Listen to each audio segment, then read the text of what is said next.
Оля, привет! Это первое твое большое интервью. Я не давала интервью. Вы сейчас же в Мексике, правильно? Знаешь, там есть негласные какие-то соглашения даже с теми же картелями. Или дядя, не верьте им, не ходите туда, там люди до трусов их раздевали. То есть много зарабатывать, то к тебе могут прийти. Я не боюсь. Не надо договариваться. Там огромный уровень преступности. Мы тогда перед поездкой узнали, что у супруга рак.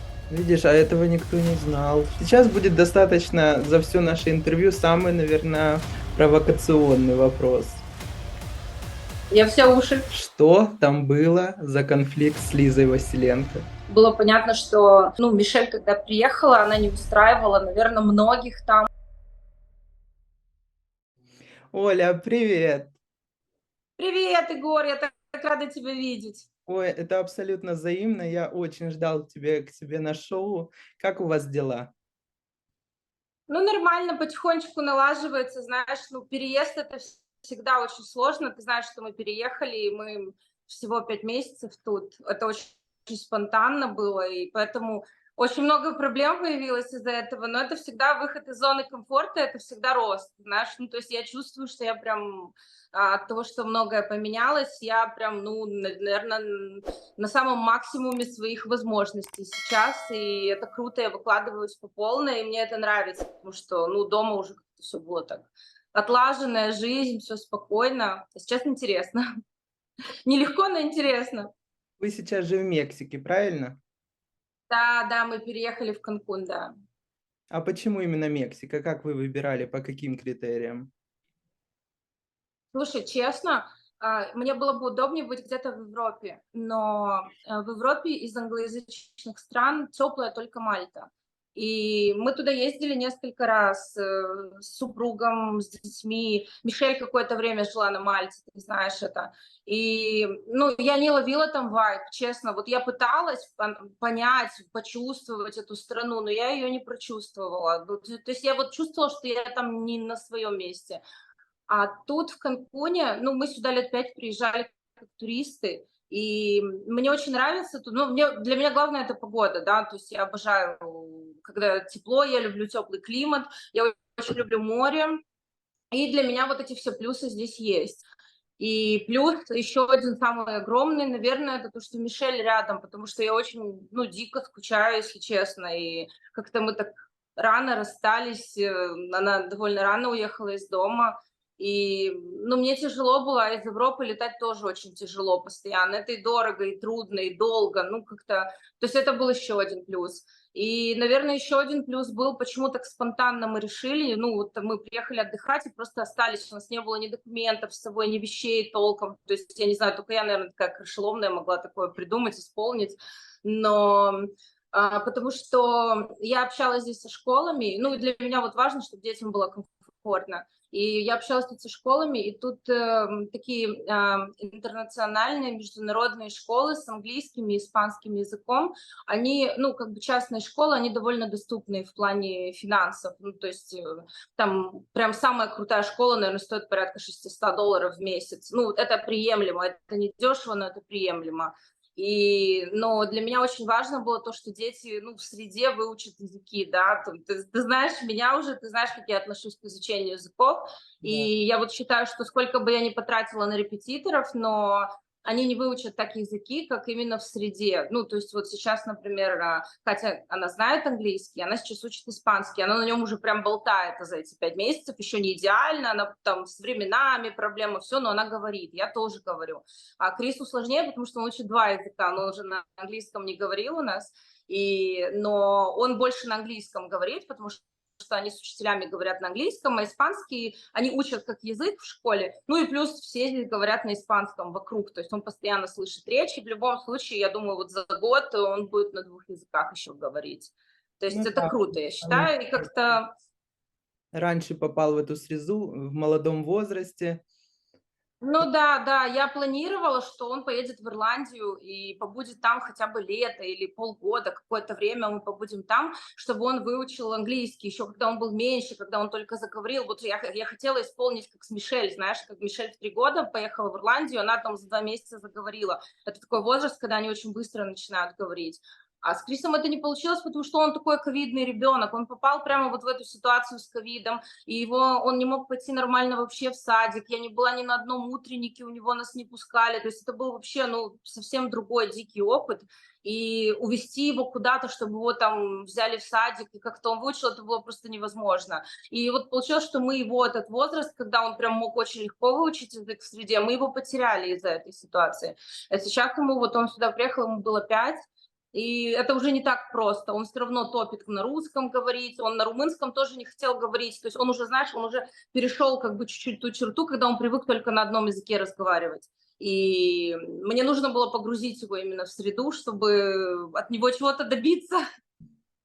Как-то так. Поэтому вот мы все сейчас, получается, изучаем испанский, дети учатся, я их перевела. И самое такое, наверное, основное, почему я приняла такое решение, потому что их приняли в школу. И это был нелегкий экзамен, ну, малого приняли легко, а вот Кейт, она сдавала, получается, где-то часа 4, там было очень много тестов, прям академические тесты с психологами, там вообще, ну, очень сложно было туда зайти. Я потом очень многих Как встретила, я ее понимаю. кого не приняли в школу. А? Как я ее понимаю, сам вот только недавно сдавал эти все экзамены. Конечно, Да, да. Я, честно говоря, знаешь, я думала, что это формальность, ну, потому что школа платная, и мне как-то, ну, с нашим менталитетом, мне казалось, ну, о чем проблема? На английском она говорит, что, ну, нет, они прям реально тестировали, они прям реально проверяли знания, и они мне говорили, мы не уверены, мы посмотрим, то есть они меня не обнадеживали, знаешь, а я такая, она сдаст, знаешь. То есть я как-то халатно к этому относилась, но я была уверена в ней, но и как-то я слишком халатно относилась, потому что она сказала, действительно, тесты были трудные. перед тем, как мы связаться должны были с тобой, я пересмотрел абсолютно все ресурсы в интернете, и вот прям Мгм. большого интервью с твоим участием я не нашел. Это можно будет сказать, что это интервью в Secret Conversation? Это первое твое большое интервью? Ну, в принципе, так и есть. Я не давала интервью. Я единственное, вот какие-то свои мысли насчет каких-то моментов, насчет вот этих всех соцсетей только в книге излагала, которую мы с Мишель выпустили. Это единственное, что я делала, как бы так, ну, публично, да. А так именно на интервью я не была, нет. А вот смотри, если бы тебе задали такой вопрос: ты все-таки писатель, блогер, сценарист, актриса, мы знаем твой актерский потенциал по сериалам. Потенциал, да. Как бы ты сама себя представила? Слушай, честно, я не знаю, потому что я до сих пор не осознаю себя как-то как медийного человека. То есть для меня это все как-то, ну, как хобби, что ли. Ну, то есть я никогда не стремилась быть медийным человеком, и то, что я начала вести соцсети, вот всем этим заниматься, это было больше ради Мишель, потому что она мне как бы, я открыла Инстаграм, когда, ну, когда Крис родился, то есть на YouTube мы снимали еще до этого, она мне говорит, ты что ты фотографии не публикуешь? Я говорю, а зачем? Она говорит, ну пусть будет память у тебя, там, я такая, ну ладно. Ну, то есть оно как-то так все было, и у меня, я не знаю, я вряд ли бы себя вообще назвала кем-то, кого ты перечислил, потому что это все-таки, ну, не смысл моей жизни, не что-то основное в моей жизни, это просто из разряда хобби. То есть я везде по чуть-чуть, мне нравится, там есть роль, я могу ее сыграть, мне это весело, мне в принципе, вот любое из этих творчеств мне интересно, но я не развиваюсь как-то намеренно вот в какой-то одной сфере, понимаешь? Ну, то есть появляется там какой-то проект, я его делаю, если мне он нравится, или я там что-то придумываю, я могу это сделать. Ну, например, там захотелось мне написать стихи, я написала, то есть стихи я писала всю жизнь. Там сценарий написать тоже есть. Вот у меня иногда бывает такое, знаешь, стукнуло в голову, вау, какая идея крутая, я сажусь, пишу заметки, и потом у меня бывает иногда дико нет времени, ну, катастрофически не хватает, и у меня все остается в заметках. А иногда я берусь вот за эти заметки и как бы начинаю дописывать, то есть у меня там была идея написать сценарий классный, там, либо кино, либо книгу написать, ну, то есть, по которой можно снять. Ну, прям идея прикольная, до сих пор никто этого не сделал. Просто у меня настолько вот эта жизнь насыщенная, много детей, знаешь, много движа, и не всегда находится время для этого всего. Но, в принципе, вот все творчество, которое ты перечислила, оно мне нравится. Просто не могу себя отнести к какой-то одной сфере. Вот, сложно мне сказать. Наверное, я это, как я себя называла, мама блогера, Да, у тебя прям которая да. участвует по мере своих возможностей, знаешь, потому что, ну, у меня реально, может быть, если бы у меня была прям сильная тяга к этому, и я прям вот посвятила себя, ну, развитию в этой сфере, может быть, я бы и нашла свою нишу, к которой у меня прям лежит душа. А так у меня, наверное, просто нет такой огромной тяги, ну, вот прям себя реализовать в творчестве медийном, скажем так. И поэтому я вот делаю это постольку-поскольку. Вот есть что-то делаю, захотелось — сделала, не захотелось — могу вообще потеряться из соцсетей. То есть это не как вот для Мишель, да, для Мишель это не важно, заболела, не заболела, хорошо ли, плохо ли, какое настроение, там, что в душе, она все равно выходит в сеть, она общается, а я так, наверное, не могу себя мотивировать это делать, потому что когда я не чувствую в себе вот этого ресурса, и мне сложно, ну, как-то, не знаю, все-таки для меня это больше хобби, чем такое основное занятие. Наверное, поэтому я вот, ну, вряд ли отнесу себя к какой-то определенной сфере. Ну, в общем, мама-блогер. Типа так, да, как-то так. Мы заговорили за Мексику, но ты же знаешь, у нашего менталитета ассоциация с Мексикой — это у нас Пабло Эскобар, наркотики, Да, картели, преступники, картели, да. эти все, да. Вот скажи, подтверди или опровергни эти слухи? Слушай, опровергну, но только в регионе, в котором живу я, потому что вот Юкатан, этот регион, ну вот это, скажем так, полуостров, это вообще не Мексика. Ну, то есть, грубо говоря, здесь преступность ниже, чем во Флориде или в том же Лос-Анджелесе, там огромный уровень преступности. Я не скажу, что ее здесь нет, но именно вот в этом регионе, ну, чтобы ты понимал, Мексика, она занимает третье место в мире, именно Канкун, по потоку туристов. Третье место в мире, ты можешь себе представить? То есть здесь полиция работает настолько, вот здесь люди, ну, как бы, знаешь, там есть негласные какие-то соглашения, даже с теми же картелями, что здесь, ну, людей не трогают. То есть когда я слышу от людей, что: «А как вы там ходите, а как вы там вот это», я не боюсь, как бы, ну, да, да, здесь бывают какие-то преступления, но они бывают везде, там, по крайней мере, в первые полгода жизни Мишель в Америке она как минимум попадала в несколько шутингов, когда стреляли на улице, когда вертолеты, полиция, вот это все. Я здесь никогда такого не видела, я здесь знаю только одну пару, которых ограбили, но они очень яркие, на них очень много золота было, и у парня были очень дорогие часы. И они вышли из магазина, уже было темно, ну, то есть это было поздно, да, то есть не прям ночь, но поздно. И к ним подбежал чувак с пистолетом и как бы хотел его, он часы не снял, он золото. Ну, то есть такие какие-то мелкие кражи, например, в той же Америке такое тоже на каждом шагу, да. И дома здесь, ну, окей, тоже, да, могут залезть, но, например, знаешь, от того, что люди уже априори ожидают, что такое есть, все живут в таких кондо с охраной, и это тоже стоит очень доступно, ну, то есть там, начиная где-то от 60 до $200 в месяц, у тебя получается уборка территории, охрана 24/7, камеры везде, то есть охранник сидит тоже 24/7. И как-то все так привыкли, и никто не лезет, потому что как бы люди себя защитили, они платят энную сумму денег в месяц, но как бы они знают, что у них все это схвачено и каких-то проблем нет. Ну, то есть я здесь вообще ни разу не почувствовала опасности. Единственное, что люди говорят, вот, ну, мы как бы интересуемся, знаешь, мы же не работаем тут, просто живем, и тоже интересовались перспективами, там, бизнесом, одно другое.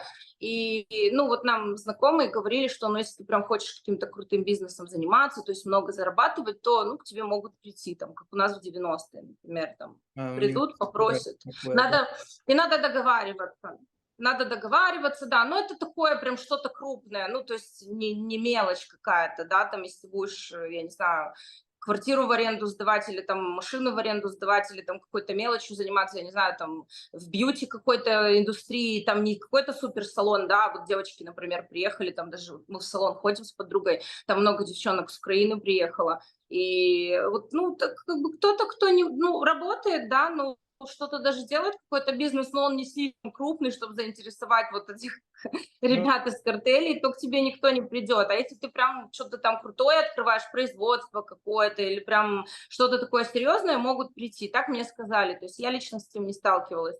Но у меня такое ощущение, что все равно везде так. Ну, вот в странах, скажем так, не Америка, не Евросоюз, даже в наших странах там тебе все равно тоже могут прийти, да? ну, то есть можно сказать, что Канкун — это все таки немного другая Мексика. Не Канкун — это очень другая Мексика. Это прям вот это как Майами, это как Флорида. То есть А, здесь вот прям уровень жизни курорт. очень классный, но все намного дешевле, чем в Америке. То есть здесь продукты стоят, например, вот мы там, если бы не платить аренду машины, потому что нам изначально было очень трудно. Здесь вообще трудно купить машину, то есть есть такие нюансы. Но если здесь вот просто, грубо говоря, жить, да, ну не платить там лишнюю аренду, не арендовать автомобиль, ну, школа, допустим, тоже денег, да. Но вот просто в магазины ходить, там, на продукты тратить, здесь такие же цены, как в Молдове. Давай вернемся в детство. Вы родились в Молдове, да? Да, я родилась в Приднестровье. А, в Приднестровье. Ну, да, в Молдове, но как бы в части Приднестровья, в городе Бендеры. И в 4 года я переехала в Кишинев с родителями. Мгм. Как проходило твое детство? Ну, слушай, дико, как в 90-е. Я ребенок 90-х. Окей. Детство проходило очень, ну, я дворовой ребенок, то есть у меня была не такая семья, как я воспитываю своих детей, то есть мои дети очень много проводят времени со мной, очень много занимаются, как бы у меня было все по-другому, я постоянно тусовалась во дворе, на кружки меня особо не возили, я ходила туда, куда могла дойти сама, ну, то, что было близко к дому. Такая была в основном предоставлена самой себе, поменяла школу, меня из русской школы перевели в румыно-английский лицей. Вот, ну, так нелегко было, ну, чтобы выучить язык, как бы нормально адаптировалась. Так Ну, это как-то так. распространенно, потому что мои родители примерно точно так же жили. Это, Мгм. наверное, распространенно именно. Мне кажется, мы все так в то время плюс-минус, мы все жили, знаешь, потому что, ну, у меня как бы такая средняя семья, все работали. Тогда в то время все пострадали. Мама ушла с работы экономиста, стала челноком, начала возить там товар, продавать на базаре. Я ей помогала тоже, с детства работала, там мы продавали эти кроссовки, Рибок, знаешь, какие-то Я палки. вас, да? Тогда Тогда во время дефицита ничего не было, люди были такие счастливые хоть что-то купить. То есть я такой ребенок, который прям вырос на базаре, мы торговали с детства, там помню то все время, когда у нас были эти наперсточники, короче, как они всех людей кидали, а мы их пытались защитить, мы там бегали, дядя, дядя, не верьте им, не ходите туда, там люди до трусов их раздевали, прям все золото, ключи от квартир оставляли, я это все прям, ну, для нас это такое, как шоу каждодневное было на базаре, вот. Но нам Ну, сейчас мы этого не понять. Вам сейчас этого не понять, да. Но у нас такое было интересное детство. Ну, интернета у нас не было, знаешь, мы находили себе развлечения какие-то. эм, Такое. Я еще как бы, ну вот кто-то, кто постарше меня, они еще застали, например, вот в 90-е вообще девушкам было очень тяжело. Я знаю, они прям боялись выйти на улицу, была куча бандитов. Я просто тогда еще маленькая была, и я это, ну, прям вот такое плохое время я не застала. То есть я еще тогда была ребенком. У меня есть там подруги, кто постарше, они говорят, что прям очень страшно было выходить на улицу, тебя могли украсть. То есть там очень такое время было плохое. Ну, я еще тогда была маленькая, а потом уже как-то все подуспокоилось. Но я училась в хорошей школе, то есть у меня друзья все такие хорошие были, все реализованные, в принципе. Во дворе у нас были такие разные, как бы, ребята, у меня там друзья детства, даже кто-то там пошел по крутой дороге, кто-то там сел в тюрьму, кто-то, ну, то есть очень-очень разная судьба у всех, потому что дети 90-х, они, ну, не все нашли себя, то есть тогда очень легко было прям, ну, потеряться во всем вот этом, потому что, говорю, опять же, было очень много бандитизма, люди там воровали, детей привлекали, вот это вот все, но это уже было как бы почти, наверное, конец этого всего, когда я еще там только становилась подростком, потом уже как-то все подуспокоилось, и Уже там, когда мне было лет, не знаю, 16-17, уже прям все так наладилось, что ли, уже там другая жизнь была, такая более цивильная. Вот. А вот я хотел еще поговорить по поводу образования. Ты по образованию финансист, правильно? Да, я финансист, и у меня, как бы, можно сказать, двойное образование, потому что я и финансист, и переводчик, потому что я училась на английском языке.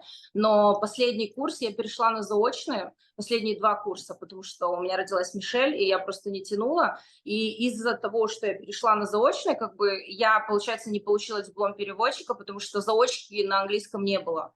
Ну, грубо говоря, я вот этот почти весь срок, который я отучилась на английском, то, но диплом переводчика я потеряла из-за того, что я не смогла закончить учебу на английском. А так у меня было вот 2 диплома, как бы и финансиста, и переводчика. Ну, за одни и те же 5 лет, просто за счет того, что я училась на английском, получается, они там за 5 лет тебе давали как бы квалификацию переводчика.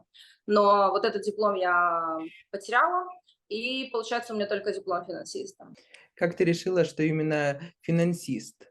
Ты знаешь, на полном рандоме, потому что у меня не было каких-то нормальных советов, и мне очень нравилась психология. Я тогда говорила там: "О, мама, я бы пошла на психолога". Она мне сказала: "Ну, там это пединститут, туда там чуть ли не самый непонятно кто идет, кого в другие не взяли". И, ну, как-то вот, ну, не поддержали меня в этом. Я была очень потерянная, как и многие дети в этом возрасте. То есть, я не знала, что я хочу еще в это время. То есть к чему меня тянуло, меня в этом не поддержали. И, наверное, я просто не настолько была уверена в себе, чтобы там сказать: "Нет, я хочу быть психологом, я буду поступать". То есть я была растеряна. И как-то мама там говорила: "Ну, может, финансист, может, юрист". Хотя из меня, наверное, даже юрист был бы лучше, чем финансист. Там хоть какое-то творчество, знаешь, можно говорить, придумывать там какие-то алиби, придумывать. А экономист — это так скучно. А вот как вот можно было соединить, профессию финансиста с тем, что такая творческая личность, стихи писать, ролики делать? Я не знаю, я думаю, что профессия финансиста — это была какая-то, наверное, ну, не то чтобы ошибка, знаешь, но это не мое. То есть я ж попробовала после института пойти работать в банк. Ну, то есть я финансист, и у меня специализация — банки и рынки ценных бумаг.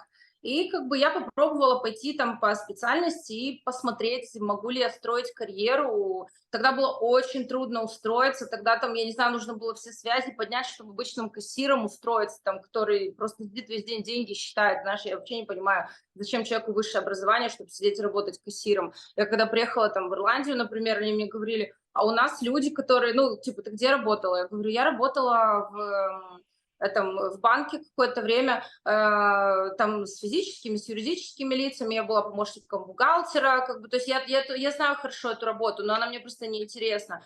И они говорят: "А зачем для этого высшее образование?" Я говорю: "Ну как, у нас тебя без бумажки вообще никуда не примут. То есть у нас ты кассиры все с высшим образованием, у нас все с высшим образованием". Они говорят: "У нас нет.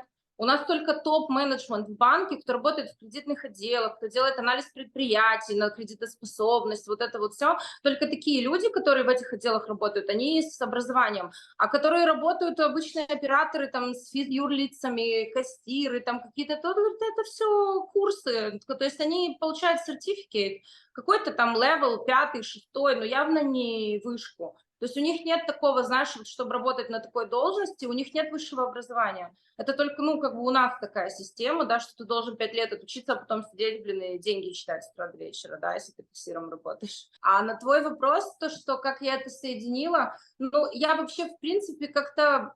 У нас был выбор после 9 идти в гуманитарный или в математический класс, и я пошла в математический просто потому, что туда пошли мои друзья. То есть у меня не было какого-то там четкого решения, знаешь, что я хочу быть гуманитарием. Я пошла в этот математический класс просто, чтобы быть со своими друзьями. И потом как-то пошла вот по этой линии, я подумала, ну, раз я была в математическом классе юристом, там, эти преступления, не хочу, ну, тогда буду экономистом. Вот как-то так, знаешь, то есть я вообще не связывала это с творчеством, я не связывала это с какими-то своими внутренними желаниями, наверное, у меня тогда просто были какие-то другие приоритеты, то есть мне сказали там родители, ну, надо выучиться, и я выучилась, то есть я не могу сказать, что мне это было особо интересно, знаешь, то есть мне, наверное, было бы тогда, вот если бы я подумала, думала об этом и как-то могла заглянуть в себя, но меня просто этому не учили, я говорю, я к этому всему пришла гораздо позже. Я бы, наверное, тогда пошла либо на психолога, либо иностранные языки изучать, то есть я бы за эти 5 лет, ну, как минимум несколько языков бы выучила, и мне бы это пригодилось в жизни. Ну, я не могу сказать, что мне финансовое образование не пригодилось в жизни, потому что я хорошо разбираюсь в банковской работе и в кредитах.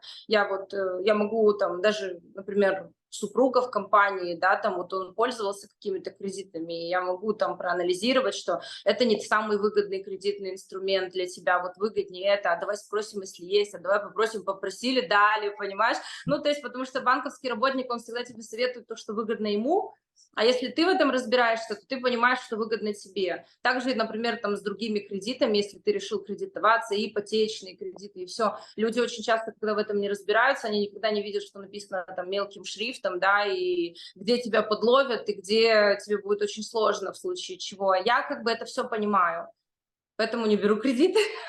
А во сколько лет ты начала писать стихи? Ну, слушай, я прямо в детстве начала, прям самая маленькая. Если сейчас вспомню, я тебе расскажу. Сейчас. Блин, не вспомню. Вот надо было мне подготовиться к интервью и вспомнить. А, все, вспомнила. Я, короче, написала маме стихи, и она так смеялась, она и плакала, и смеялась, я не могла понять, почему. Потом, когда я выросла, она мне уже рассказала, и мы вместе над этим поржали. Я ей написала на день рождения, маме исполнялось всего лишь 39 лет, знаешь, и я пишу, я такая: «Мамочка моя родная, столько лет ты прожила», и все в прошедшем, знаешь, в прошедшем времени. «Мамочка моя родная, добрая, ласковая была, мамочка моя родная, дочку вырастила ты, мамочка моя родная, я несу тебе цветы». Ну, короче, это прям, знаешь, можно сразу в рамочку и на могилку его прикрепить. Вот, короче, я вот такое писала в детстве, ну, как чтобы, не знаю, близких порадовать. Это я прям совсем маленькая была. То есть это мне, сколько, меня мама в 30 родила, это мне 9 лет было, когда я это написала. Но я постоянно там писала какие-то маленькие стишки, просто мне этот запомнился, потому что он, ну, он смешной в перспективе уже взрослого человека. А потом такие более серьезные стихи я писала, когда влюблялась. Ну, например, вот я там могла влюбиться, и мне там парень писал стихи, я ему писала стихи. Мы ругались стихами, знаешь, у нас не было смс, и мы там записки друг другу, типа, когда мы ссорились, он мне писал стихи, как он там расстроен, а я ему писала, знаешь. Ну, вот, то есть такое, когда ты что-то торкало, когда были эмоции, в основном вот тогда хотелось что-то писать. Ну, то есть без эмоций не хочется.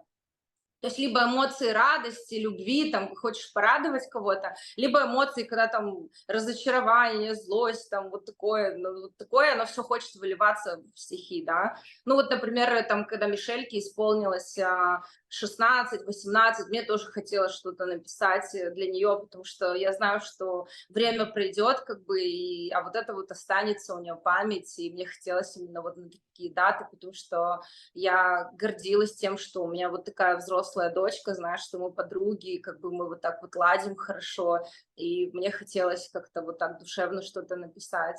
Ну, вот в такие моменты, то есть я не пишу постоянно, нет такого, что я прям вот там поэт, знаешь, сижу, и меня прям вот что-то увидела, надо написать про это, такого нет. А было желание вот все собрать стихи, которые уже накопились и в заметках, и рукописи, и издать какой-то сборник большой? Ну, слушай, наверное, особо большой не получится, у меня не так много стихов, но у меня есть страничка в Стихи.ру, и я их просто туда публикую, честно, чтобы не потерять, чтобы не забыть, как бы. Вот я просто туда их кидаю, если у меня появляется новое стихотворение, и просто вот кидаю туда, и они там дают какую-то как ну, как бы как-то авторское право, они регистрируют, ну, дату, когда вот это все. Я не особо в этом разбираюсь, но потому что именно цели издаваться у меня не было, но, может быть, когда-то мне захочется это сделать, и я издам книгу, да, если там наберется на книгу, потому что сейчас, ну, у меня не так много стихов. И многие я потеряла, а многие, которые я там писала на каких-то эмоциях, таких, знаешь, ну, например, которые были связаны с какими-то там негативными ситуациями, какими-то любовными там разочарованиями, мне, например, их не хочется публиковать. То есть часть, которая окей для публики, а есть часть, которую я бы, например, не стала публиковать, не потому что там они некрасивые или мне стыдно, а просто потому что мне, наверное, не хочется проживать передать вот эти эмоции, да, потому что, то есть я опять же Отправить говорю, я не писала просто так, а я писала, когда вот я прям чувствовала, вот как-то так. вдохновение, когда было, да? Вдохновение, да, но я говорю, оно не всегда позитивное, знаешь, иногда оно на позитиве, а иногда оно было прям какими-то негативными моментами, вот это вдохновение, оно приходило с этими моментами негативными, и вот такое мне, например, не хочется публиковать. Но может, когда я буду старая бабуля, мне будет все равно. Но пока у вас только вот эта совместная с Мишель книга, которая называется "Путь к успеху", да? Да, ну вот это единственное то, что мы пока опубликовали. Как бы в Нет, печатном подожди, формате. она не "Путь к успеху" называется. Как же она называется?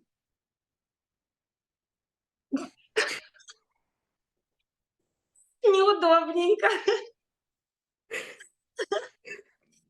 Не "Путь к успеху", да? Она называется "Та, которая смогла". Да, точно. Там просто внизу, да, там внизу написано, как бы, что это про путь к успеху, но сама книга называется "Та, Как которая это смогла". было? Блин, мне так стыдно стало, потому что у меня реально вылетело из головы. Ну, бывает такое, у меня в голове вот столько информации, если бы ты видел мои вот эти notes в телефоне. У меня там такая дичь записана, потому что я все записываю туда. Меня все дергают, знаешь, в разные стороны, и я все забываю, я просто пишу, пишу, пишу, пишу. То есть я все могу забыть. Не то, что там название книги. Ну, так на пару секунд я растерялась, я забыла, а потом сразу вспомнила.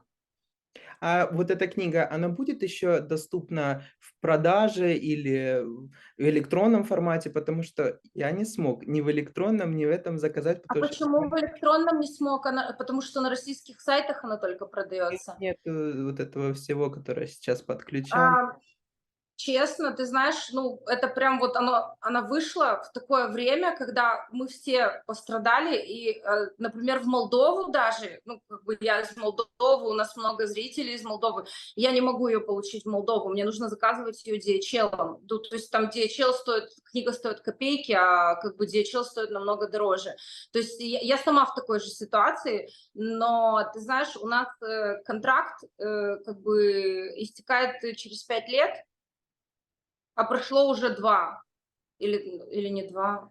Короче, ты знаешь, если ситуация вот прям не поменяется в плане того, что можно будет заказывать, можно будет это вот, я просто, наверное, прерву контракт и переиздам. Я не знаю, я подумаю об этом, я посоветуюсь, потому что мне самой хочется вот даже у меня в городе вот видеть, да, что она есть.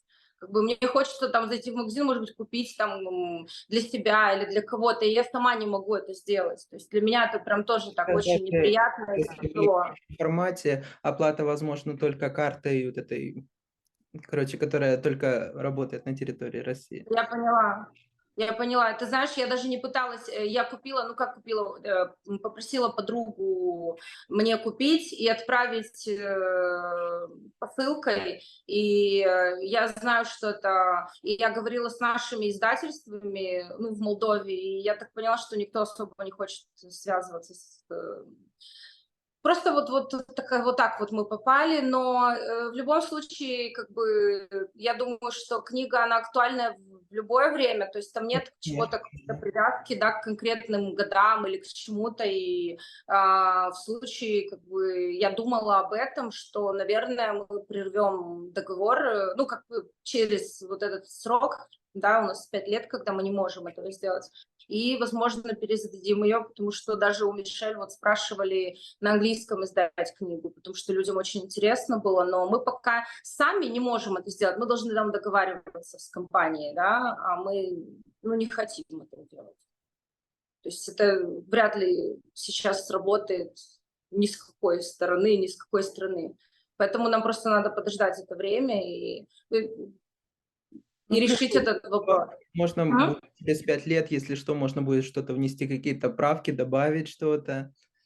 Возможно, и даже да, можно это просто вот эту книгу как первую часть сделать, допустим, и Переиздать сделать ее снова. больше и добавить, потому что уже за это время столько всего поменялось и произошло. А за 5 лет, мне кажется, Мишель уже прям будет, ну, еще 4 года осталось, считай, Мишель будет 24, она будет уже, ну, как бы у нее будут тоже другие перспективы, потому что, например, даже сейчас в Америке она сталкивается с тем, что очень многие проекты она не может делать, она не может Были проекты на Netflix, которые она не может делать, были еще проекты из-за возраста. Она там несовершеннолетняя, понимаешь?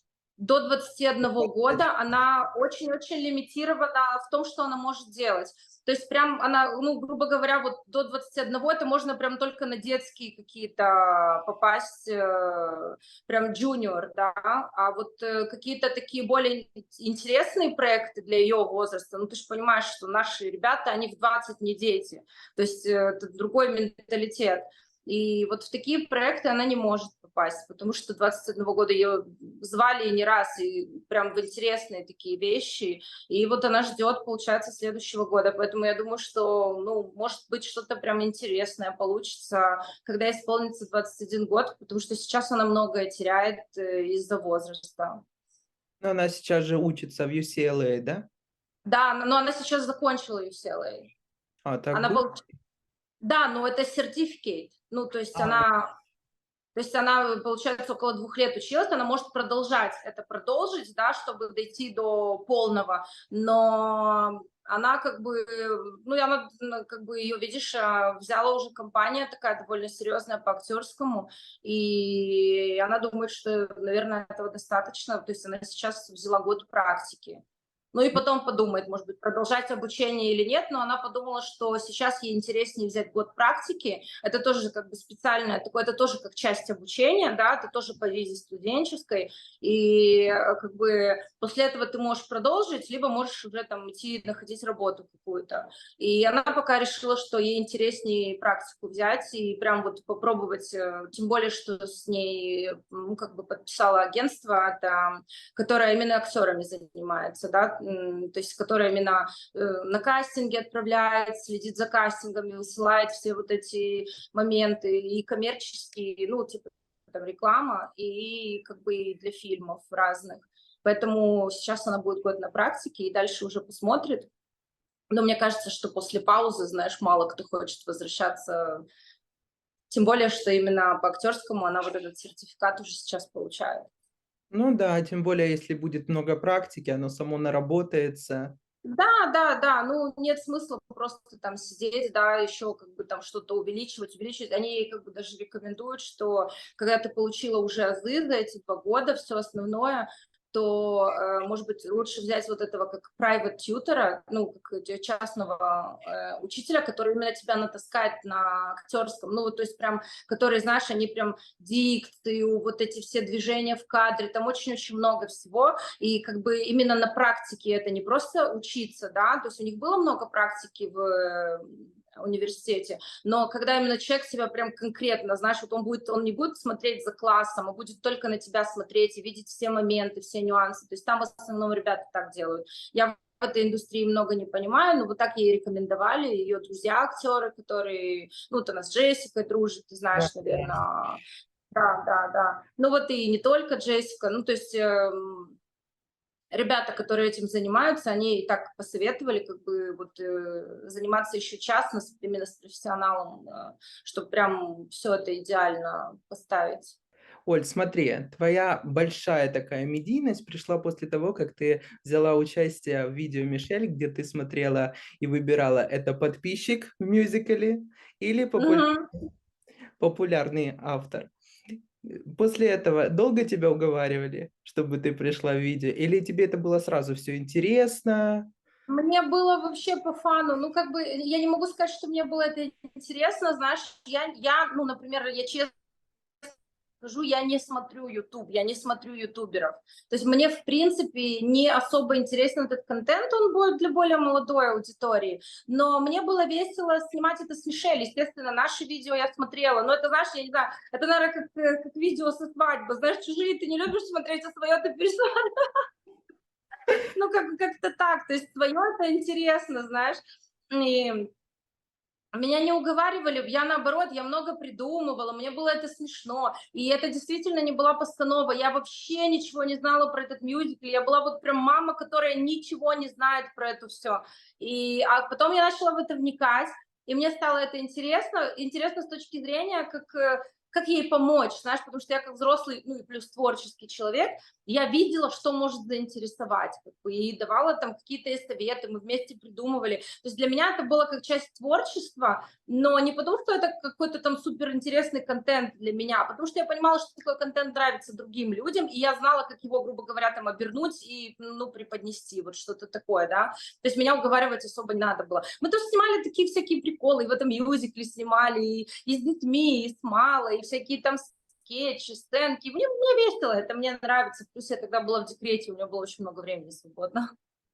Я тогда как бы ничем особо не занималась, у меня был Крис маленький. Но нет, мы с Мишель, да, то видео в мюзикле, оно стало летом популярным, а мы до этого еще, когда я была беременная, снимали всякие разные видео. То есть это не тогда я начала сниматься, еще раньше. Ну, было Я еще видео когда была беременная, Fight снималась. Мы... Challenge. Что? Fight Challenge был. Да, да, да, мы это снимали, я там прям была такая глубоко беременная, то есть я в феврале Криса родила, это мы снимали вот зимой буквально незадолго до того, как я его родила. Я прям там такая пузатенькая. Кстати, вот эти видео, которые там у вас снималась и бабушка, и Да, прабабушка, да, всё да. такие крутые. Это Давай мне так это интересно было, потому что все соглашались сниматься, всем это было весело. А зато сейчас, знаешь, у меня вот бабуля, я ее очень-очень сильно любила, мы всю жизнь вместе как бы рядом прожили, и она до 92 лет дожила. И она 2 года назад умерла. И вот я даже сейчас иногда вот мы сидим с мамой, мы пересматриваем видео, знаешь, вспоминаю. То есть это прям память о человеке осталась. Вот и мы вспоминаем все эти моменты, пересматриваем. Но это круто на самом деле. Я вообще иногда думаю, знаешь, вот как, ну, как бы, грубо говоря, там сильно взрослых людей в интернете не так много, да, как оно будет через много лет, когда уже ваше поколение будет стареньким, и, как бы, скажем так, потихонечку люди начнут уходить, прикинь, вот сколько людей там создавали что-то, это все останется. Ну, если не изменится система с сетью, с интернетом, потому что сейчас этого пока еще нет. Это вот, ну, например, там, единственное, когда я столкнулась, что человек ушел, но это было рано, это когда Настя умерла. То есть вот и это прям остались все эти видео, вот это все, это очень тяжело, потому что она, да, потому что она маленькая была, это очень тяжело. А я говорю, как бы, знаешь, вот когда, ну, все, вот, грубо говоря, которые сейчас маленькие, когда они уже станут старенькими, да, когда пройдет там много лет, и все вот это творчество, оно останется, понимаешь? Да, YouTube хранит вообще очень много в себе, и это Да, да, даже да. самому себе пересмотреть будет очень интересно. Это вот дети, внуки. Это вот сейчас, например, я там, ну, окей, бабушка со мной жила долго, знаешь, там, но у них нет никаких записей, какие они были молодыми, а ты представляешь, ваши внуки, правнуки, они вот там, а кто был мой дед? А вот он, смотри, видео снимал. Там, или там у Мишеля, кто была там моя прабабка? А вот смотри, какая звезда была, понимаешь? Это же круто. Давай вернемся в 2019 год. Давай. Премьера Макс сериала "Моя Мгм. американская сестра". С твоим участием ты исполняешь роль Сьюзан, мисс Сьюзан, Да. такая мачеха, у которой проблемные отношения с падчерицей. Сложно было Мгм. вжиться в роль? Вообще нет, потому что у меня просто такая внешность, знаешь, ну, вот люди меня видят, они от меня многого не ожидают, знаешь. А вот люди, которые меня знают, ну, типа такая блондинка, 1,80 м, знаю, ну, у людей всегда есть стереотипы. И для меня именно, например, вот сыграть роль какой-то там, какую-то глубокую, ну, такую вот, ну, например, какую-то более душевную, было бы намного сложнее, потому что моя внешность, она не располагает, ну, вот она больше располагает к такой роли, как Сьюзен. Ну, мы особо внешность себе не выбираем, но я просто знаю, как у людей моя внешность ассоциируется. Поэтому вот эта роль для меня была очень легкой, и я могу себя вести вот так вот, как бы как такая противная дамочка, избалованная, глупая, то есть такое легко. А, например, если бы я играла какую-то очень глубокую, там, трагичную роль, да, или как в какой-то драме, то люди как, ну, у людей мой типаж не ассоциируется с такой актрисой, скажем так, да, то есть мой типаж это с другим ассоциируется, мой внешний типаж. И я это понимаю, я это принимаю, то есть мне это смешно, весело, потому что, ну вот такая у меня внешность, знаешь. Но Именно роль Сьюзан для меня была очень легкая. Твое имя есть еще в авторстве этого сериала, в сценарии там Мишель Кеннелли и Оля Кеннелли. Когда Ну создавался да. этот образ, ты вносила в коррективы какие-то в свой образ, внешний вид, какие-то, может, правки по тексту? Ну нет, нет, мы просто вот писали, то есть не было никаких коррективов, не было такого, что Мишель, например, сказала, а давай ты сделаешь так, я говорю, нет, я так не хочу, нет, такого не было. То есть мы как-то вот, вообще своей ролью больше я занималась, то есть это такое мое детище. Ну, это был, Я конечно. придумывала вот эти всякие там моменты, когда как я сыграю с собакой, как я там упаду в ванну, ну такое. Давай немножко от сериала отойдем. Ты помнишь клип "Ламбада"? If you say I dream too big, I'll just tell you to FO. I don't need this shine and bling, I just wanna make a show. Go get lost with your price tags, with your Gucci gangs and squads. Fill with brands your empty heads, fill with brands your empty souls. Да, Там тоже был примерно похожий образ, но образ, сейчас да, его да. почему-то нет на "Ютьюбе". А мне кажется, Мишель закрыла. Хотя он был такой крутой. Мне тоже он нравится, но, знаешь, я вижу это ну, не только по Мишель, вот я вижу по людям, иногда им там может разнравиться какое-то предыдущее творчество, и они могут просто там закрыть. Не знаю, почему так. Но сериал был серьезным. Вы летали специально для этого в Нью-Йорк. Да, мы летали в Нью-Йорк, мы полетели в Нью-Йорк в 2019 году, и тяжелая была поездка. Я не знаю, ты книгу не читал, да, у тебя не было к ней доступа? Я Не там было рассказывала про... возможности. Мы тогда перед поездкой узнали, что у супруга рак, и мы хотели все отменить, и тогда еще у Мишель было очень много хейта, и я рассказывала об этом всем в книге, ну, как бы я могу рассказать, и многие не верили вообще, что она поедет в Америку. Ну, ты знаешь, ее всегда там троллили, что ты не поедешь, ты не сможешь, ты ни с кем не познакомишься. Ну, короче, и мы тогда узнали это, и, естественно, нам было не до этого, нам нужны были деньги на операцию, это был очень тяжелый момент, мы никогда об этом не говорили, но в итоге Мишель даже не смела просить, но у нас были билеты на руках, то есть это было все организовано, просто мы узнали. А потом получилась такая ситуация, что ну, доктор, у которого мы хотели, чтобы Андрюша оперировался, он был занят до апреля. И там не был прям срочный кейс, что вот это нужно завтра операцию делать. То есть там было чуть-чуть времени. И получилось так, что назначили на апрель, а поездка была в марте. И мы вообще не рассматривали, как бы, ехать, даже вообще никто не заикался об этом. И потом как-то они с Мишель почему-то начали об этом говорить. И он сказал, ну, типа, а что будет, если мы полетим? Ну, что изменится? А, как бы, а кто его знает вообще, что будет после? А смогу ли я? А как оно будет? А попадем ли мы когда-то в Америку? Ну, знаешь, и я говорю, нет, вы что, нам нужны деньги, как мы будем?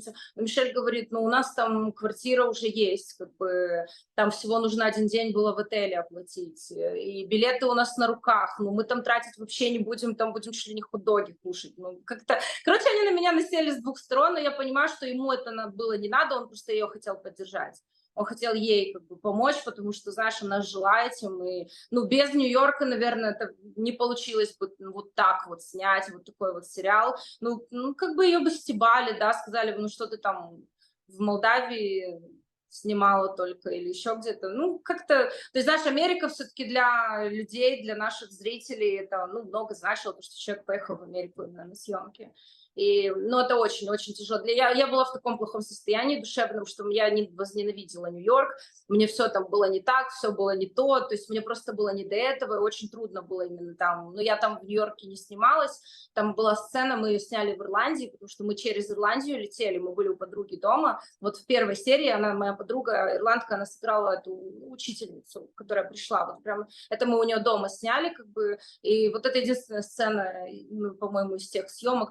Нет, что-то я сняла еще в Нью-Йорке, когда я по шкафам там Да, да, да. лазила. Like, what treatment was this one talking about? I'm sure this bitch is on drugs or something. I may just go and search her room.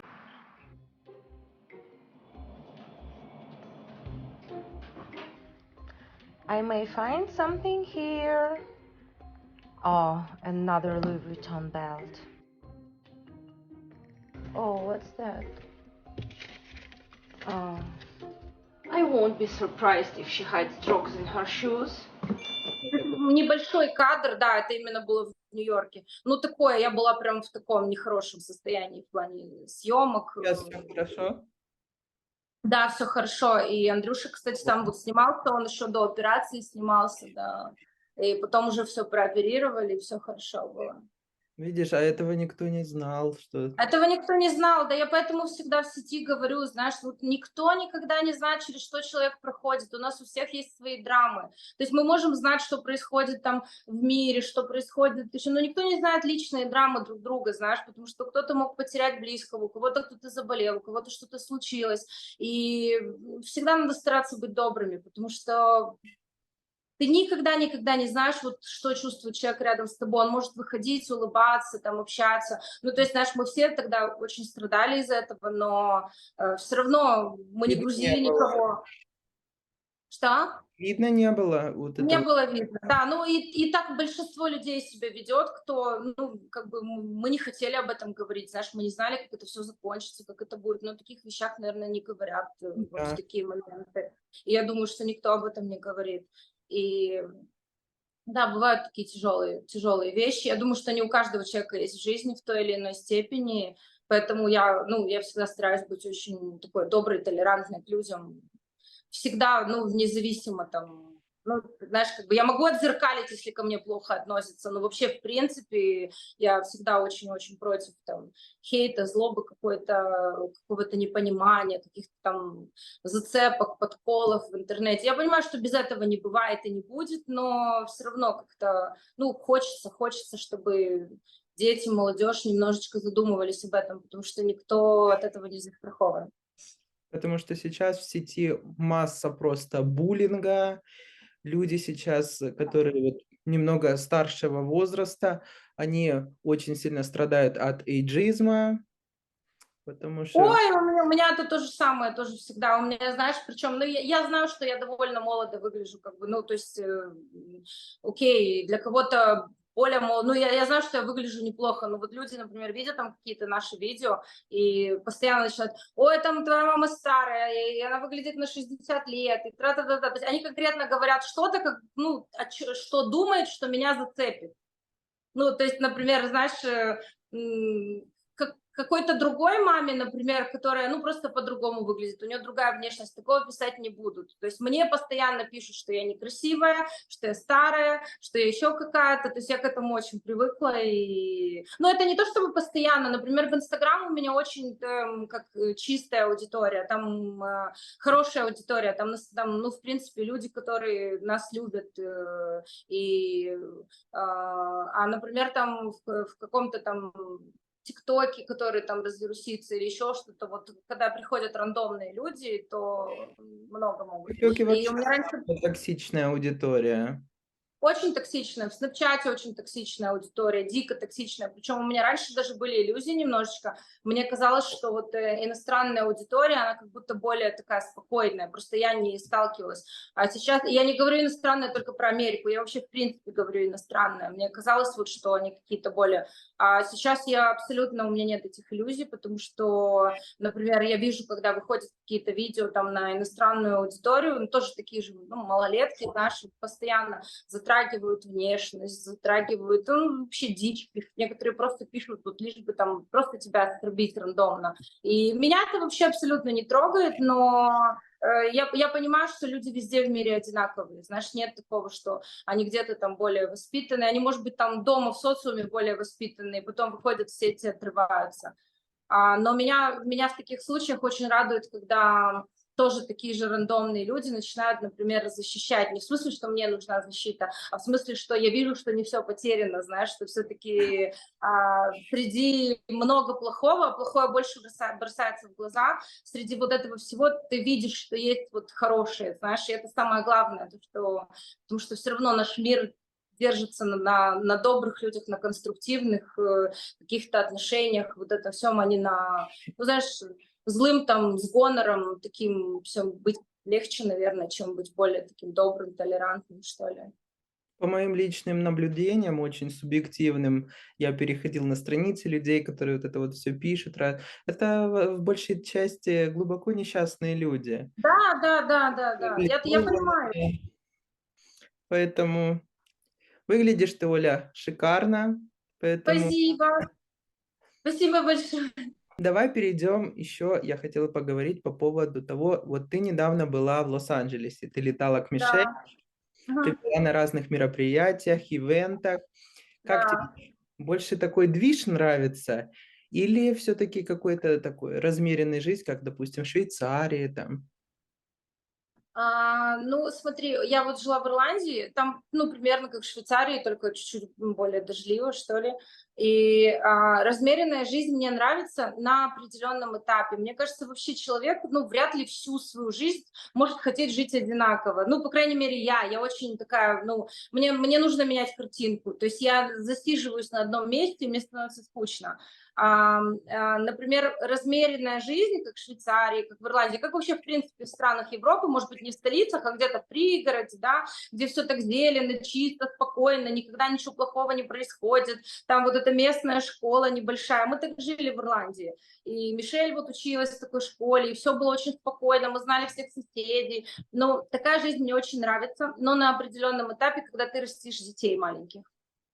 Знаешь, когда у тебя маленькие детки, это очень удобно. Ты живешь в спокойствии, у тебя все размерено, потому что у тебя нет энергии на что-то другое. То есть когда ты мама, вот эти первые, там, грубо говоря, 4-5 лет, это вот прям идеально, когда у тебя жизнь спокойная. Потом, ну, такому человеку, как я, потому что я не могу постоянно быть только там мамой, только в семье. Мне нравится быть мамой, вот, заботиться о детях, но мне нужен и движ какой-то. То есть из Ирландии я периодически сбегала постоянно. Ну, во-первых, к солнцу, а во-вторых, туда, где есть какие-то там тусовки, какие-то мероприятия, что-то. То есть мне не нужно это постоянно, но когда вот я освобождаюсь от вот этого, ну, такого активного материнства, да, когда прям ребенок маленький, то тогда мне хочется движа. И вот так, наверное, было на протяжении всей моей жизни. Сначала с Мишель я была мама-мама, потом я тусила, танцевала там чуть ли не на барной стойке каждый вечер.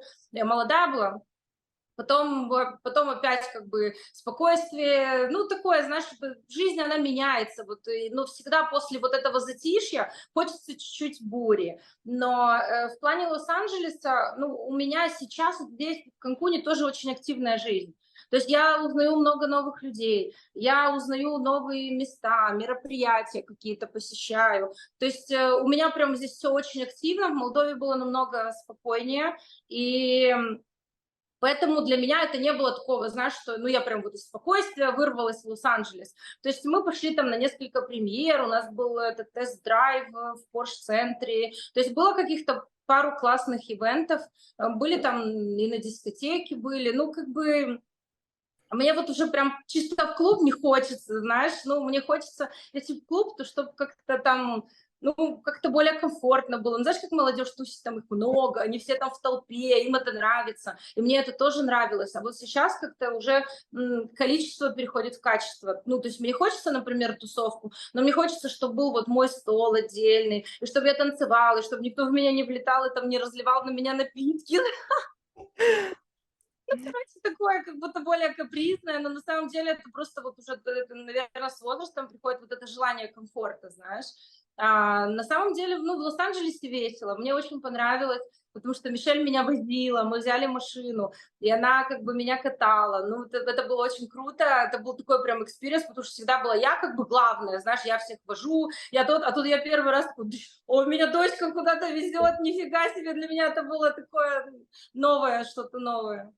О переезде не думали в Америку, в Лос-Анджелес? Думали, взвешивали перспективы, но вот пока, наверное, морально не готовы. Знаешь почему?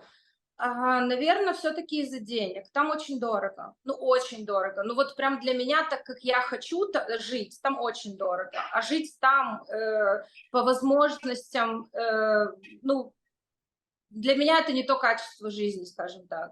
То есть я не хочу там жить как-то, ну, прям средненько, мне будет некомфортно. Но даже вот такой комплекс, как здесь, взять, например, хотя бы хорошую квартиру, чтобы у тебя был бассейн во дворе, да, вот это все убиралось, территория, чтобы было чистенько, красиво, в хорошем месте, в центре города, там это, наверное, ну, минимум 1010 надо в месяц отдать за такую квартиру. Плюс доплата каждый месяц, там вот такой комплекс, когда у тебя бассейн, уборка, все, это где-то от $700 и выше стоит вот это обслуживание. То есть здесь от 60, да, там где-то от 700. То есть разница очень колоссальная. Там разница по недвижке, ну, я не знаю, раз в 7, наверное, дороже. Вот если мы сравниваем примерно качество еще, да. Поэтому для меня там, знаешь, там круто, если там вот прям зарабатывать. Но я пока для себя не вижу, где там зарабатывать. То есть, а именно лишь бы где-то работать, вот чтобы прям выживать. Ну а зачем мне это нужно, если я могу жить в Канкуне, ездить на море там чуть ли не каждый день,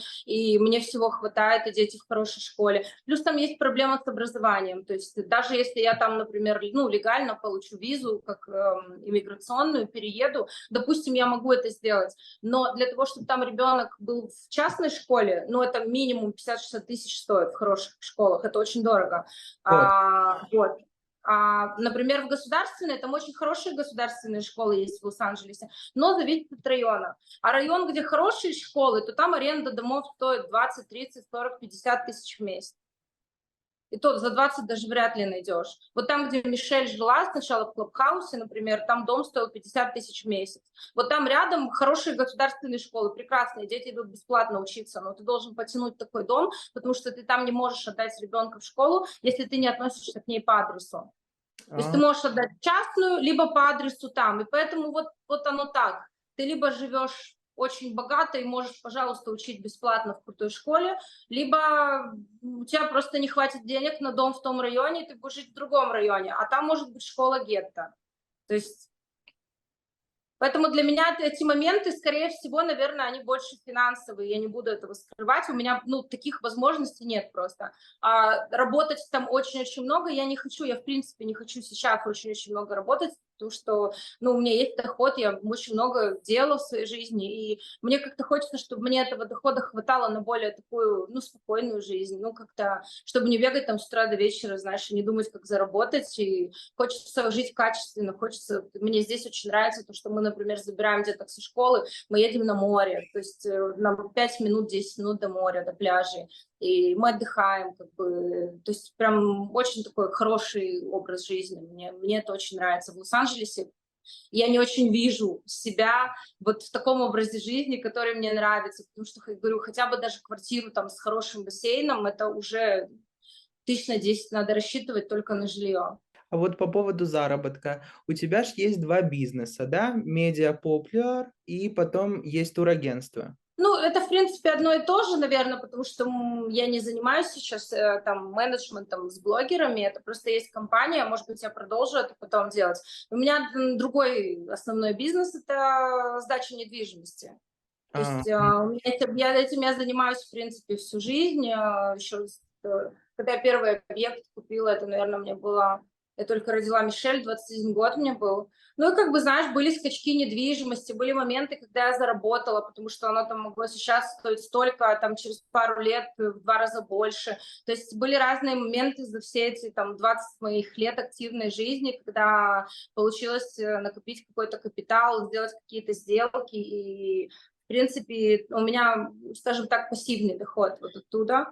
И активный – это туризм, но, опять же, я туризмом занимаюсь больше в кайф, потому что я не занимаюсь очень много раскруткой компании, то есть у меня есть офис, у меня есть это все, у меня есть компания, но я не занимаюсь этим настолько, ну, насколько нужно, чтобы эта компания вышла на какой-то крутой уровень, понимаешь? Ну, то есть мне надо находиться там, и надо прям очень выкладываться там, постоянно работать, рекламировать, заводить связи в этой сфере, чего я не делаю, потому что я то тут, то там, фигура тут, фигура там. То есть я понимаю, что мне сложно прям вот быть на одном месте и там работать, понимаешь?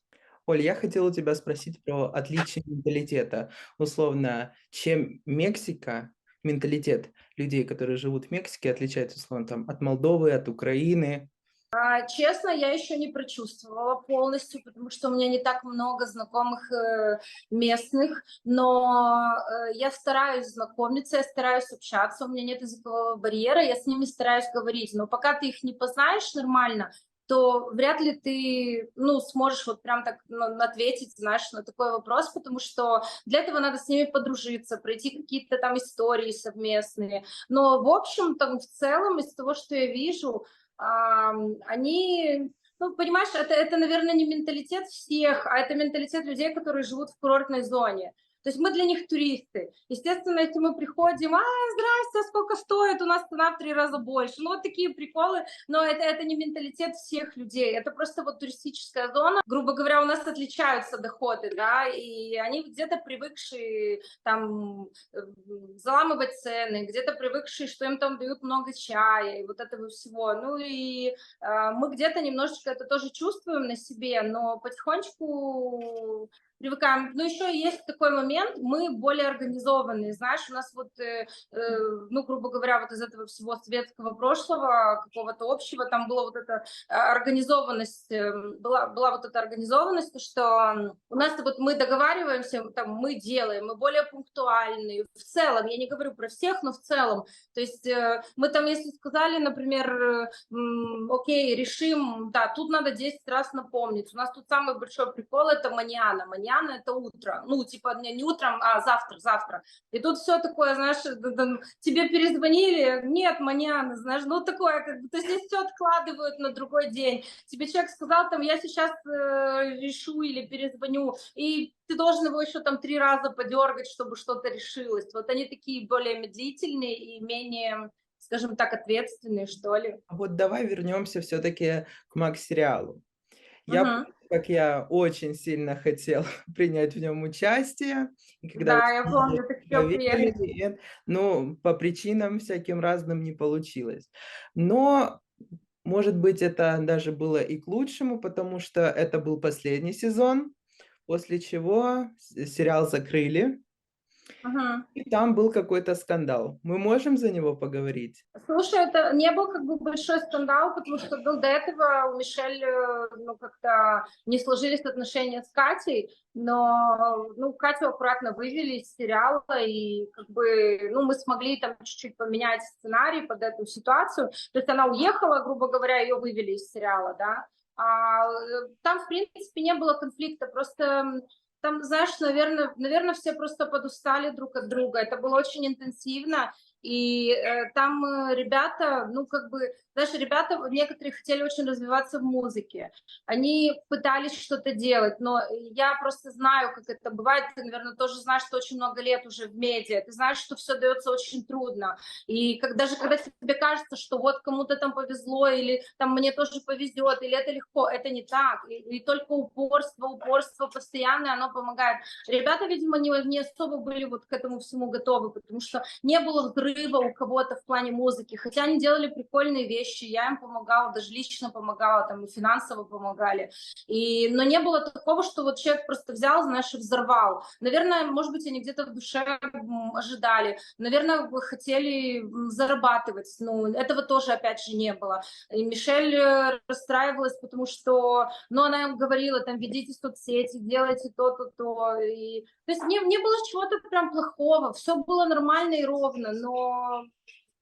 Я помню, Мишель их часто очень во влогах показывала в сторис, что давайте снимать тиктоки, давайте снимать фотографии, делать, обучала их там обработке фотографий. Да, она все это делала, просто, ну, ты понимаешь, это далеко не каждый человек может, и не каждый человек хочет. То есть ребята, скорее, они больше были заинтересованы в музыке. И вот это, например, у меня такая же ситуация сейчас с Катей. Ты знаешь, сколько меня хейтят за то, что якобы мне там говорят, вот ты одного ребенка там поднимала, помогала, все делала, почему там Катя? Я помогаю Кате. Просто Катя, вот она как те ребята, но она еще маленькая просто, она интересуется музыкой, вот она хочет делать музыку, ей очень это нравится, и она действительно талантливая, но она не заинтересована во всех других соцсетях, ей просто это не нужно. Мы пытались там и YouTube, и TikTok, и, ну, TikTok ей заблокировали, но она даже если бы ей заблокировали, но она хотела, мы бы решили этот вопрос, я бы и свой TikTok отдала, мне ничего не жалко,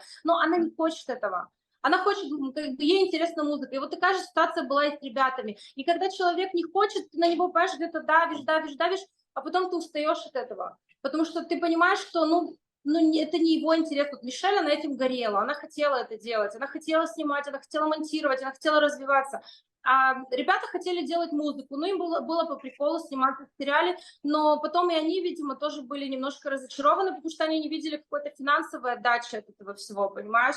И, наверное, уже, ну, когда ты начинаешь в 12 лет, это немножечко легче.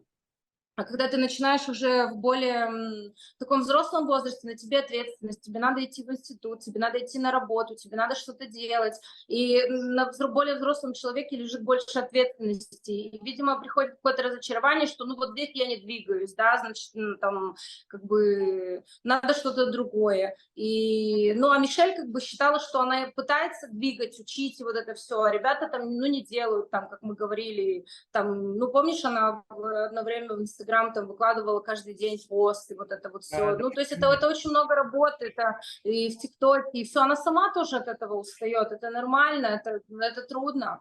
Это не так легко, как кажется, вот подумаешь, там сел, снял, сделал.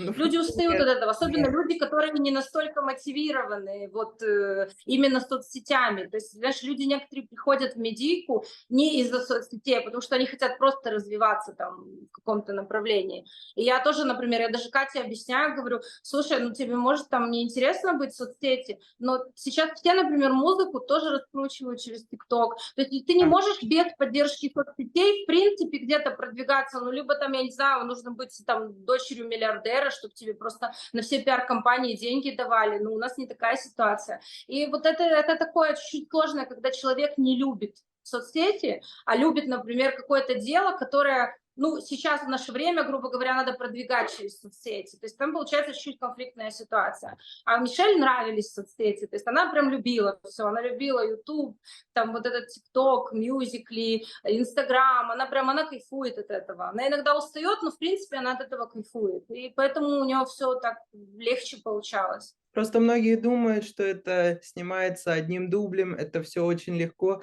Но вот на самом деле, вот мы Да, с тобой снимаем дистанционное интервью, но у меня стоит 2 осветителя, тут стоит камера, тут стоит фоновый свет, тут стоит компьютер. Это да. всё, Потом ты будешь еще кучу часов монтировать это все. да, Это, и это, потом это огромный труд. Сенхайзера. Это Это будет огромный труд, я это знаю. Я помню, как Мишель сидела, у нас же не было никого, и она сама монтировала этот сериал. И люди потом, вот, он всего 8 минут. Они не представляют, сколько да, стоит конечно. сил съемки на эти 8 минут, сколько там вырезается дублей, сколько она монтирует, подставляет звук. Это, ну, я не знаю, это там сутками монтировалось это все. Это реально очень трудно, а помимо этого еще есть учеба, есть какая-то жизнь, есть вот это все. Это трудная работа, это легко, знаешь, когда это финансируется со стороны, и когда вот человек — это проект, который, грубо говоря, финансирует. У тебя есть монтажеры, тебе кто-то делает обложки, кто-то тебе снимает, то есть ты просто лицо. Тогда это окей. А когда ты все сам, все делаешь по мере своих сил, все берешь на себя, это очень трудно. Оль, сейчас будет достаточно за все наше интервью самый, наверное, провокационный вопрос. Я все уши. Расскажи, пожалуйста, нам в Secret Conversation, что там было за конфликт с Лизой Василенко? Лиза Василенко.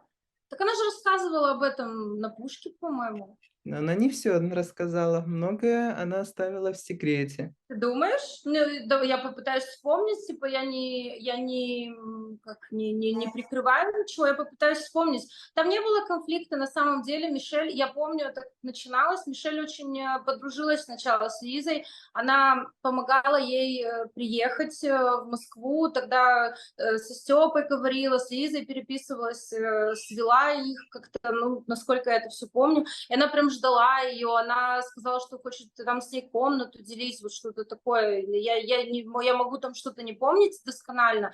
А конфликт, там, получается, она когда приехала, Мишель из Л.А., я, насколько поняла, я вообще, в принципе, не знала, что и как, но Мишель мне тогда позвонила, и она говорит, мама, там, мне как-то странно, что-то, да вот, типа, ну, я хочу приехать домой. И она тогда прилетела. И я помню, ей тогда позвонила Мари Сен. И она прям зашла ко мне, ну, чернее тучи, она говорит, я вообще не понимаю, что происходит, она мне как-то начала говорить, что я про нее что-то говорю, что что-то я там не так делаю, что я там... Ну, я не помню, как это все было досконально, но она тогда, честно говоря, была в шоке немножко.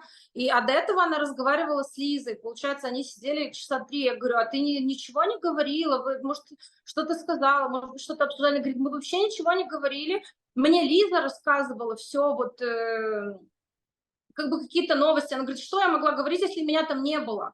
То есть я могла про Америку сплетни рассказывать, но что я могу говорить про команду, если я там, ну, не жила вот эти месяцы? И она говорит, мне там Лиза сидела часа 3, рассказывала вот это все там, что происходило. И я вот не помню, она говорила ли Лиза, что ей... нет, Лиза ей не говорила, что ей нравится Тима. Она, по-моему, говорила, что... вот, да, я помню, Лиза говорила, что Маша сохнет по Тиму, что она хочет его вернуть, вот что-то такое.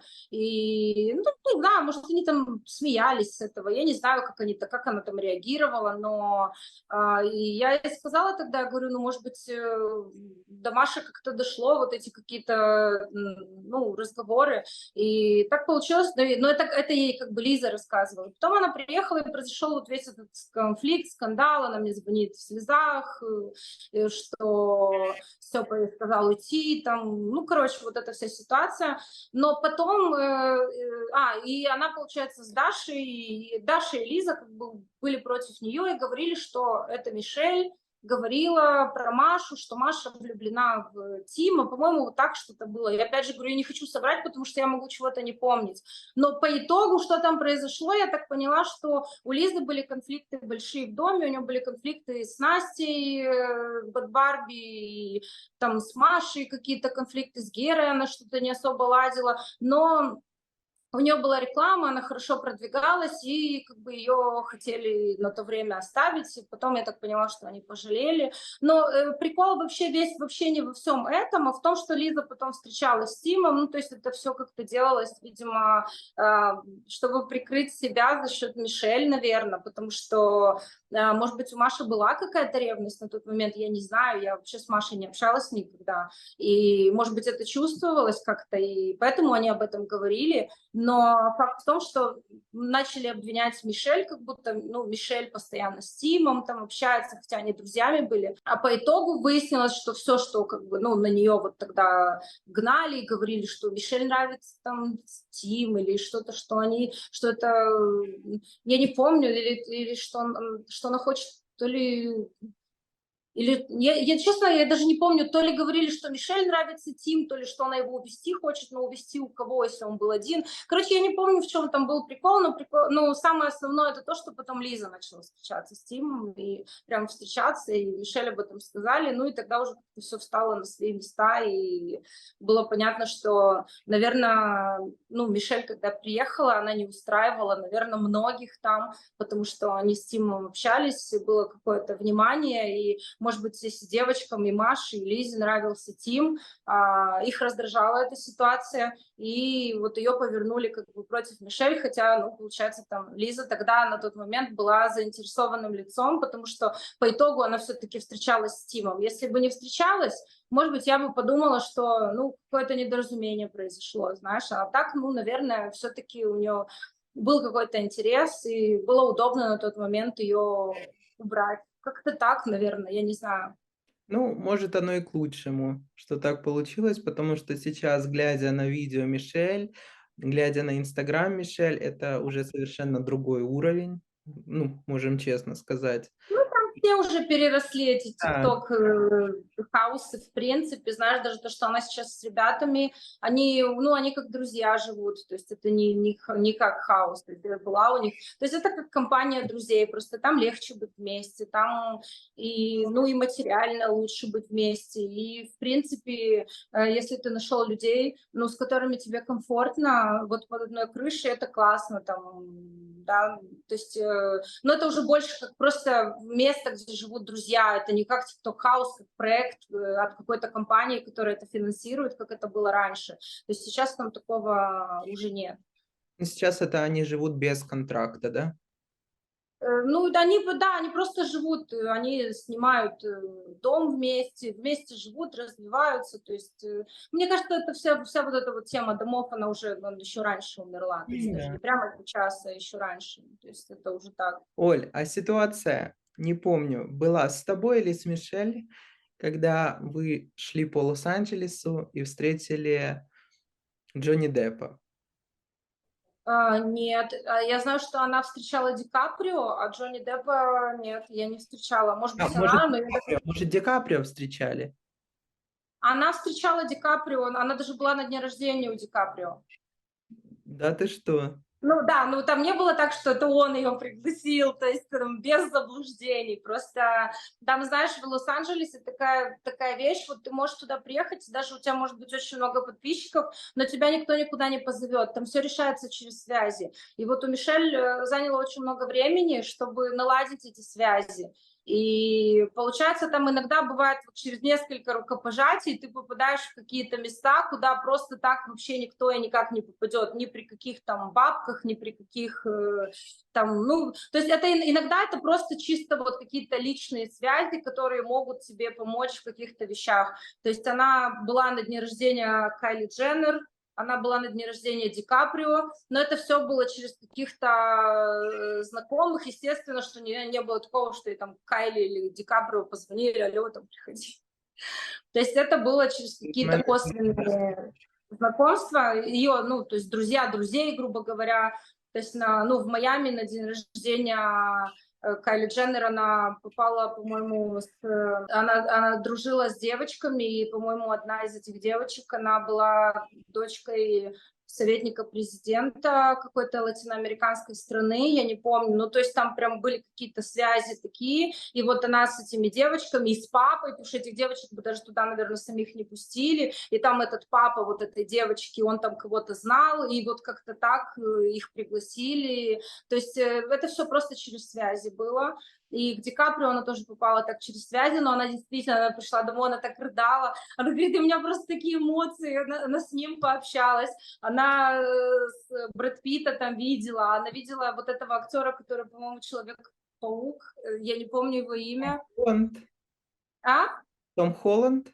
По-моему, Холланд, да. Ну, то есть там прям все были, и они прям были вот в одном и том же месте. Она с Ди Каприо, она прям пообщалась, он тогда с какими-то ребятами стоял, у них был ребенок маленький, и он там ее спросил, типа, ой, смотри, какой он милый. Она говорит, да. Она говорит, мы так общались, как будто вот друзья. Ну, Америка — страна возможностей. Ну да, ну и потом она еще несколько раз его видела на тусовках каких-то, то есть, ну, он был как бы, ну, в другой части зала, просто они попадали в одно и то же место. То есть, да, там есть такие возможности вот увидеть таких людей. И, ну, для нее это было прям круто. Она говорит, ну вот, я говорю, ну, честно, знаешь, если бы у меня была возможность одного актера увидеть в своей жизни, вот только одного, я бы тоже выбрала его, потому что мне он очень нравится, этот актер. Это вот прям, ну, еще мне Шварценеггер нравится. Олечка, и перед окончанием нашего интервью я бы очень хотел тебя попросить для меня и для всей нашей аудитории зачитать твой авторский стих. Хорошо. Я, наверное, зачитаю. Он чуть-чуть грустный, я надеюсь, я это не буду плакать. Я его каждый раз, когда я его читаю, у меня такое, знаешь, у меня слезы наворачиваются. Но зато он глубокий. Я зачитаю именно этот стих про детей, потому что, ну, я думаю, у тебя тоже аудитория довольно молодая. И мне, ну, наверное, это, знаешь, этот стих, он не только моим там детям посвящен, это, в принципе, наверное, для всех детей в мире и даже для меня самой, потому что, ну, у нас у всех есть какие-то там детские там травмы, какие-то еще что-то, знаешь. Ну, и я не говорю про себя, да, у меня все нормально, но мне хочется, я часто вижу такое в социуме, что, ну, к детям такое немножечко странное отношение, от них очень многого ждут, на них как-то проецируют свои амбиции, да, вот ребенку не дают раскрыть самого себя, он как будто обязан идти по какой-то там предначертанной колее, как, знаешь, как окружающие видят его путь, да, мне кажется, что у каждого он должен быть свой путь, свои предпочтения, свои желания, своя реализация. Ну вот как-то, наверное, из всего вот этого собрался, из всех этих эмоций собрался этот стих. И Вот, ну я его зачитаю. Ребенок достоин любви без особых причин. За то, что он лапочка-дочь или крошечка-сын. За то, что особенный смысл в нашу жизнь он принес. Он стоит неспанных ночей и усталости слез. Ребенок достоин любви без особых причин. Любой человек уникален, он в мире один. Он может не быть чемпионом, ученым не быть. Не только же самых успешных и умных любить. Он может споткнуться, упасть и ошибки творить. Таким, как мечтали родители, может не быть. Амбициям следовать он не обязан чужим. Он волен стремиться душой к идеалам своим. Мне жалко детей, на которых есть бремя вины, которые без совершенства родным не нужны. Подавлены, жалкие, желающие всем угодить. Не знают, что можно людей без причины любить. Мне жалко детей, что привыкли удобными быть, которых учили, что нужно любовь заслужить. Себя не познавших, рабов для угоды другим. Не стать, к сожалению, духовно счастливыми им. Счастливый ребенок родным согревает сердца. Он будет вам предан за вашу любовь до конца, за вашу поддержку, уверенность в вашей любви, за всю безусловность, что в жизни, за всю безусловность, что искренне отдали вы. Счастливый ребенок, он станет и взрослым таким. Он радость, любовь и заботу подарит другим. Без страха, тревожности, ваша любовь словно щит, всю жизнь за спиной у такого ребенка стоит. Любите детей просто так, ни за что, от души. И жизнь вам покажет, насколько они хороши. Бесценный подарок, что можете им подарить, уверить, что их без причины готовы любить. Браво! Спасибо. Спасибо большое, Оля. Может, мне надо было его прочитать, а то я так чуть-чуть запиналась, но знаешь, я реально забываю. Я помню какое-то время, а потом я не перечитываю, я забываю. Даже свои стихи забываю, даже название книги забываю. Я тебя очень сильно благодарю за участие в моем шоу. Нет, я с радостью. Удачи, все будет хорошо. Спасибо, я очень жду Да. выхода шоу.